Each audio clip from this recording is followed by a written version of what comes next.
성육신이라는 말을 혹시 들어보셨나요? 예, 성육신은 이제 이룰성에 우리 아는 육신, 그러니까 육신을 이루었다. 그러니까 요한복음에 보면은 말씀이 육신이 되어 이런 구절이 있습니다. 그것은 하나님의 말씀이 육신, 즉 인간의 몸, 사람이 되셨다 하는 것이죠. 그래서 하나님이 사람이 되신 이 사건이 성육신 사건입니다. 우리가 성탄절 할 때 성탄절의 의미가 무엇일까? 여러 가지로 생각할 수 있겠지만 가장 중요한 의미는 하나님이 사람이 되셨다. 하나님이 사람의 모습으로 이 땅에 오셨다 하는 것이 성탄절의 가장 큰 귀한 의미입니다. 그렇다면 하나님께서는 왜 사람이 되셨을까? 그 높고 높은 보좌를 버리시고 이 낮고 낮은 땅 위에 왜 사람의 모습으로 오셨을까 하는 그 이유를 우리가 또 생각하게 됩니다. 성경은 그 이유를 우리에게 말씀합니다. 성경 전체가 그것을 우리에게 말씀하시는 것이죠.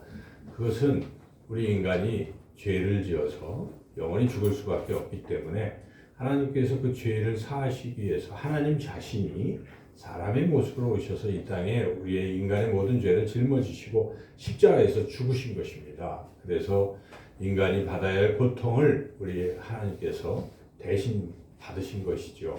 그분이 바로 예수님이십니다.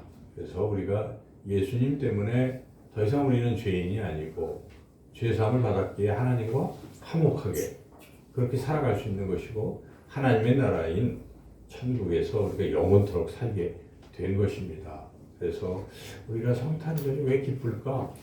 바로 이 이유 때문에 기쁜 것이죠. 그분이 오셨기에 만약 예수님이 사람이 되시지 아니하셨다면 우리는 구원을 받지 못하는 것이죠. 그래서 성탄절이 기쁘고 감사한 것입니다. 우리가 그런 마음으로 이 성탄절을 지내야 하겠습니다. 성탄절을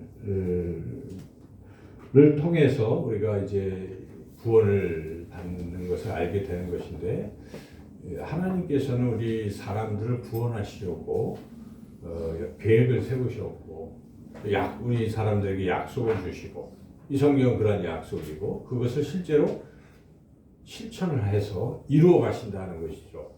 그런데 하나님께서는 어떻게 하나님의 구원의 계획을 이루어 가시는가? 구원 역사를 어떻게 이루어 가시는가? 하나님 단독으로 그 일을 이루시는 게 아니십니다. 하나님께서는 사람을 통해서 그리고 또는 천사를 통해서 하나님의 구원 역사를 이루어 가시는 것이죠. 그래서 우리가 읽었던 이 오늘 본문 말씀은 바로 하나님께서 그 구원 역사를 이루어 가시는 그런 모습을 담은 그런 말씀입니다. 이 하나님의 구원 역사가 성경에 쭉 기록된 거예요. 그래서 창세기부터 요한계시록까지 우리가 일관성 있게 성경을 살펴볼 수 있다면은 바로 구원 역사의 관점에서 좀 어려운 말로 구속사적 관점에서 성경을 볼 수 있다는 것이죠. 그래서 크게 하나님의 구원 역사를 나눠 본다면 네 가지로 나눌 수가 있어요. 그래서 창조, 또 타락, 그리고 구속, 완성 이렇게 네 가지로 나눌 수 있는 겁니다. 그래서 성경의 창세기에 창조와 타락이 나오잖아요. 그래서 하나님이 온 세상을 아름답게 만드시고 그 중에 사람을 만드셨어요. 하나님의 형상대로. 그래서 그 세상은 참으로 아름다운 세상이었지만은 인간이 뱀, 즉 사탄의 유혹에 빠져서 어떻게 됐습니까? 그만 하나님의 형상을 잃어버리고 타락하게 되었습니다.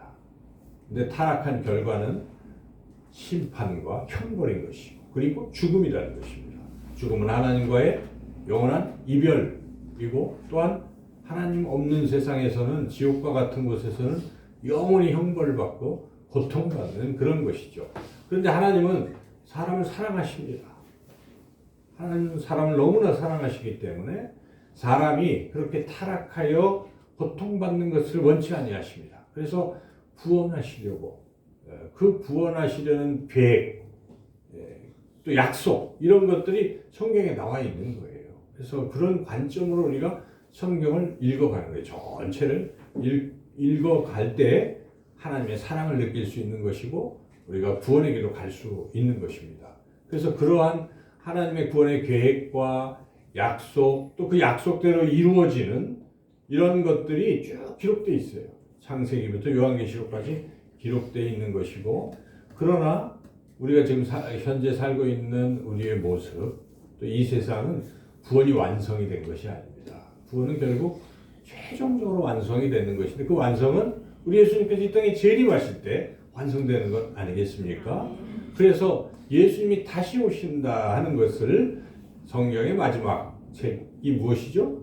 요한계시록이죠. 그래서 요한계시록에 그게 기록되어 있고 맨 끝부분이 주 예수여 어서 오시옵소서 마라나타로 끝이 나는 것이죠.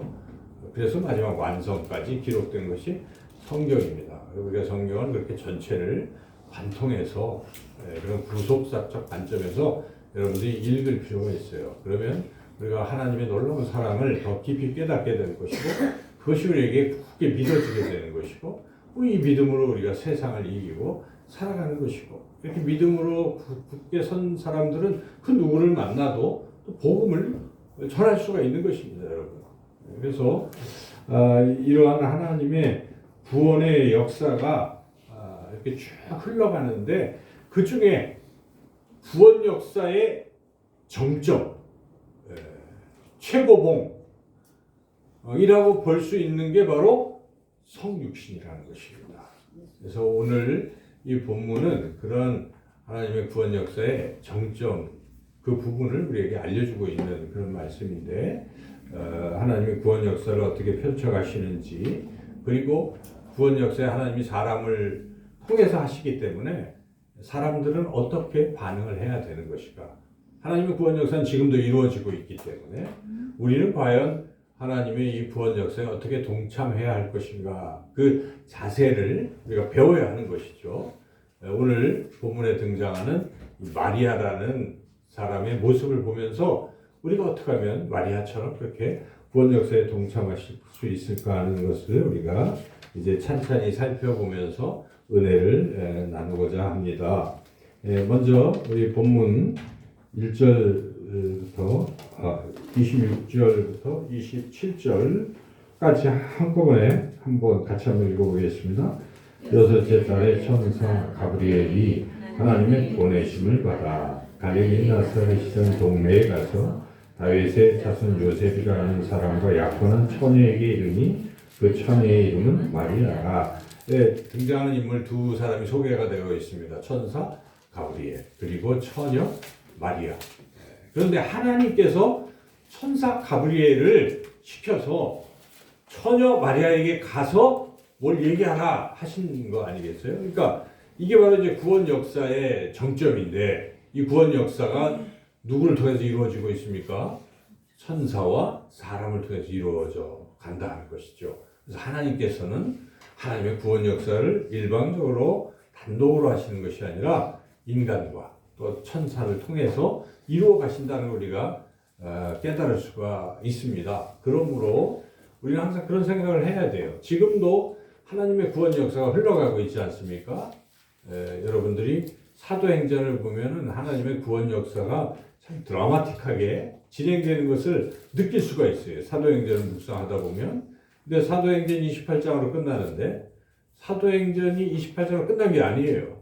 흔히 말하기를 29장을 우리가 쓰고 있다. 이런 말 하지 않습니까? 그래서 오늘날 바로 우리가 사도의 그러한 주님의 보내심을 받은 사람들로서 하나님의 구원 역사의 기록을 써가고 있는 것입니다. 그러므로 우리가 사는 것이 그냥 단순히 먹고 살고 하는 이것으로 그치는 것이 아니라 하나님의 구원 역사에 동참하는 사람이다 하는 생각을 우리가 늘 잊어서는 안 된다는 것입니다. 그래서 천사와 마리아를 사용하시는 이런 하나님의 모습을 보면서 하나님께서 나 같은 자도 지금 구원 역사에 동참자로 사용하시는 줄로 믿습니다.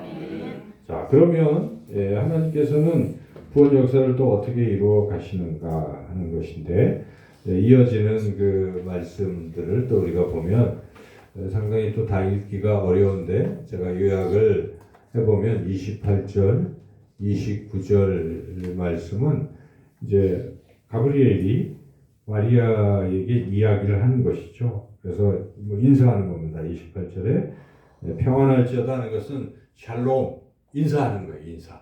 우리 처음 만나면 인사하죠. 이렇게 천사가 마리아에게 인사를 건네고 또 축복하고 은혜를 받은 자여 이렇게 축복하는데 그러나 이게 범상치 않은 일입니다. 여러분 만약에 천사가 나타나서 말을 건네면 어떻습니까? 오, 천사님이 이렇게 하는 게 아니라 깜짝 놀라겠죠. 놀래고 두렵겠죠. 와, 이게 일상적으로 일어나는 일이 아니기 때문에 그렇습니다. 그래서 굉장히 마리아는 지금 두렵고 놀랐을 것입니다. 그래서 마리아가 그렇게 놀라고 있는 것입니다. 여기에 보면 이런 인사, 천사의 인사가 이게 뭐야? 29절에 하면서 무서워하고 있었어요. 그때 천사가 다 알고 마리아에게 야, 무서워하지 말라 이렇게 말씀하고 있습니다. 30절에 보면은 마리아여 무서워하지 말라 내가 하나님의 은혜를 입었느니라 그러면서 이제 결정적인 말을 합니다. 31절 32절이 보면은 네가 아들을 낳을 것이다 하는 것입니다. 근데 그 아들은 보통 아들이 아니라 하나님의 아들이다 하고 쭉 이야기를 하는 것이죠. 그리고 그분은 영원한 왕이다 하면서 그렇게 이야기를 했지만 그러나 그 말을 듣긴 들었지만 마리아가 무슨 생각을 하게 되겠습니까? 나는 처녀인데 결혼도 안 했는데 어떻게 애를 낳을 수 있단 말인가? 그런 생각이 들지 않겠습니까? 그럼 도저히 불가능한 일이다. 내가 아기를 낳는 건 불가능하다. 이렇게 생각했겠죠. 근데 이제 불가능하다는 거 플러스 또 뭡니까? 아니 그게 가능하더라도 만약에 낳으면 어떻게 되겠습니까? 죽는 겁니다.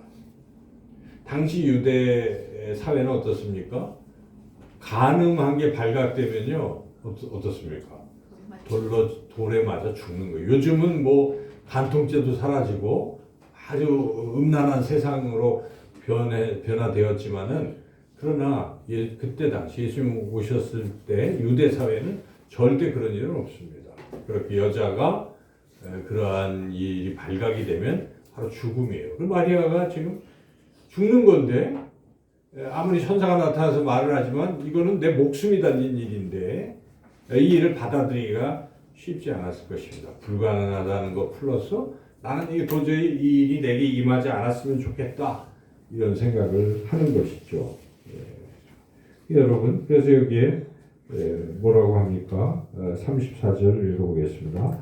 마리아가 천사에게 말하되 나는 남자를 알지 못하니 어찌 이 일이 있으리까? 그래서 이 말의 배경은 그런 일이 일어날 수도 없고 일어나고 싶지도 않습니다 하는 그런 거예요. 그래서 우리가 이 부분을 보면서 지극히 인간적인 건데 누구나 그럴 수가 있습니다.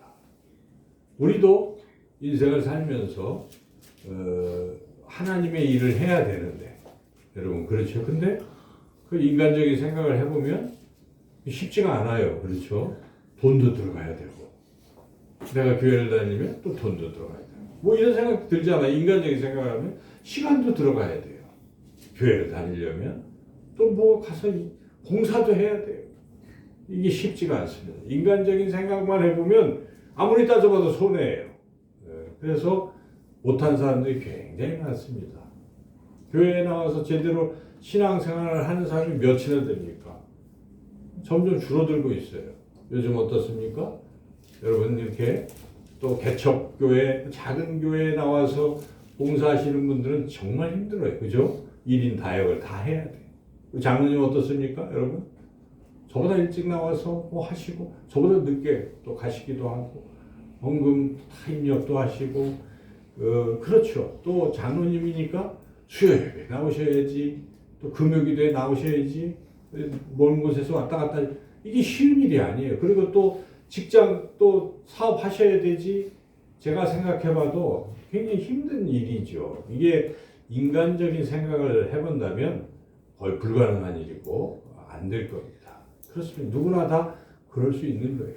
우리 신앙생활이 그렇게 쉬운 건 아니죠. 인간적인 생각을 해보면 이거는 안 되는 것이죠. 그러나 오늘 마리아가 변화가 되고 있잖아요.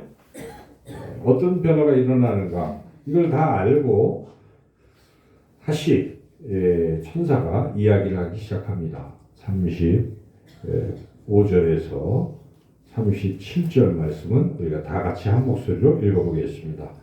천사가 대답하여 이르되 성령이 내게 임하시고 지극히 높으신 이의 능력이 너를 덮으시리니 이러므로 나실 바 거룩한 이는 하나님의 아들이라 일컬어지리라. 보라 내 친족 엘리사벳도 늙어서 아들을 배었느니라. 원래 임신하지 못한다고 알려진 이가 이미 6달이 되었느니 대저 하나님의 모든 말씀은 능하지 못하심이 없느니라. 일단 어떻게 날 수 있겠는가 하는 방법을 얘기해줘요.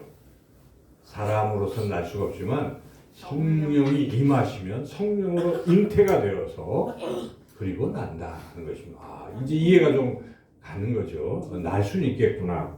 그리고 그 나는 아들이 보통 아들이 아니면 다시 한번 강조하고 있는 것입니다.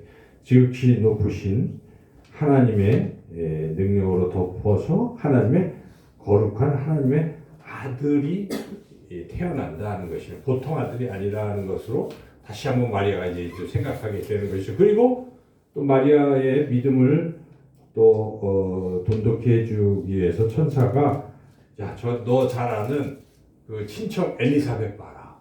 늙어서 도저히 아기 낳을 수가 없는데 벌써 아기 낳아서 임신해서 6개월 된 거 다 알고 있지 않느냐. 가능하다. 그러면서 결정적으로 이야기를 하는 것이 대저 하나님의 모든 말씀은 능하지 못하심이 없느니라. 하나님의 말씀은 능하지 못할 일이 없다. 하나님은 전능하시기 때문에 능지 못할 일이 없다라고 딱 선언을 하는 것이죠. 이때 마리아가 변화가 된 것이죠. 그래서 변화가 돼서 뭐라고 합니까? 38절 읽어보겠습니다.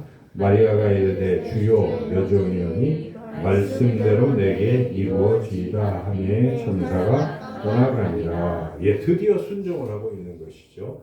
나는 이제 여종이고 순종으로 이어지는 것이죠. 여기서 우리가 생각해 볼 것이 믿음이 어떻게 생겼습니까? 처음에 인간적인 생각으로는 도저히 안 된다고 하던 마리아가 어떻게 믿음이 생겼어요?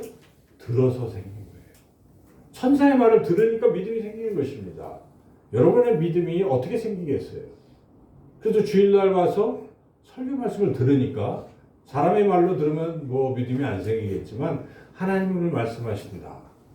이렇게 생각하는 사람들은 그 말씀을 받기 때문에 믿음이 생기는 것입니다. 여러분 설교는 그렇게 생각하셔야 돼요. 세상에 많은 좋은 설교들이 있잖아요. 무수히 많은 설교들이 있지만 참된 제자교회 성도들은 오늘 하나님이 주시는 말씀은 참된 제자교회를 통해서 주시는 거예요. 물론 다른 부모를 통해서 주시겠지만 하나님이 그렇게 하시는 거예요. 하나님 교회를 세우셨잖아요. 지역교회를 세우시고 한 것은 그 교회 성도들에게 필요한 말씀이기 때문에 그렇게 주신다 하는 믿음을 여러분들이 가져야 되고, 그리고 말씀은 일주일에 한 번만 듣는 게 아니에요. 날마다 들으셔야 돼요. 날마다 오늘 하루를 내가 어떻게 살아야 될까? 여러분이 성경을 펼치고 묵상하면서 하다 보면 하나님 기도하면 말씀 붙들고 기도하면 오늘 제가 이렇게 살아야 되는군요 하고 깨닫게 되는 것이죠. 그러면서 믿음이 자꾸 자라는 것입니다. 그 믿음은 들음에서 난다고 사도 바울은 로마서에서 분명하게 말씀하시는 것입니다. 그래서 우리가 들을 때 믿음이 생기는 줄로 믿습니다. 말씀 자꾸 들으셔야 돼요. 그 어떤 분도 듣지 아니하면 믿음이 점점 약해지는 거예요. 그래서 우리가 내년부터 다시 큐티인으로 바꾸는 것은 여러분들이 더 좀 듣게. 근데 이제 매일 성경은 제가 보니까 그런 간증이 없더라고요. 그래서 좀 딱딱해요. 근데 큐티는 우리 삶을 간증하는 거예요. 우리가 아니라 누군가가 묵상한 사람들의 그 아주 실제적인 간증들이 날마다 있더라고요. 그렇죠? 너무 좋아요. 그래서 여러분들이 묵상하고 또 누군가는 어떻게 삶에 적용했는가 도움이 될 것입니다. 그렇게 내년도 365일을 말씀으로 살아가신다면 우리 믿음이 굳건해질 줄로 믿습니다. 이렇게 믿음을 갖고 그리고 마지막으로 듣고 믿음이라는 것은 결국은 순종으로 이어져야 된다는 거예요. 잘 들었어요? 이제 생각도 바뀌었어요? 그런데 결정적으로 38절에 순종하는 거예요. 주의 여종이여니. 여종이라는 표현이 뭐겠어요? 종이라는 것입니다. 종은 주인의 말을 순종하는 사람들 아니겠어요? 여종이다. 순종하겠다는 것입니다. 그리고 하신 말씀이 내게 그대로 이루어지도록 제가 임신하고 아이를 낳겠습니다. 죽어도 좋습니다. 하고 순종에 이른다는 것입니다. 여러분, 믿음의 꽃은 순종인 것입니다. 순종이 빠져있는 것을 우리가 믿음이라고 하지 않습니다. 믿음이 그저 지식적으로 아는 것으로 그치는 것을 믿음이라 하지 않습니다. 믿음은 행동으로 옮겨지는 것을 말하는 것이죠. 그래서 믿음의 마지막은 위탁이라는 거예요. 위탁, 맡긴다는 것입니다. 그게 행동의 표현이거든요. 은행이 있을 때 내가 저 은행은 정말 부도가 안 나. 무슨 요새 그런 데 많잖아요. 제2금융권에. 그렇지 않고 저기는 확실해. 그렇지만 거기다 돈을 안 맡기면 그걸 믿음이라고 볼 수가 없는 거죠. 그래서 우리가 하나님을 정말 내가 믿는다. 하나님의 말씀을 믿는다. 믿는 대로 행동으로 그날 그렇게 실천을 해야 되는 거예요. 하나님이 이웃을 사랑해라. 네가 손해를 봐도 사랑해라. 그랬으면 어떻게 해야 돼요?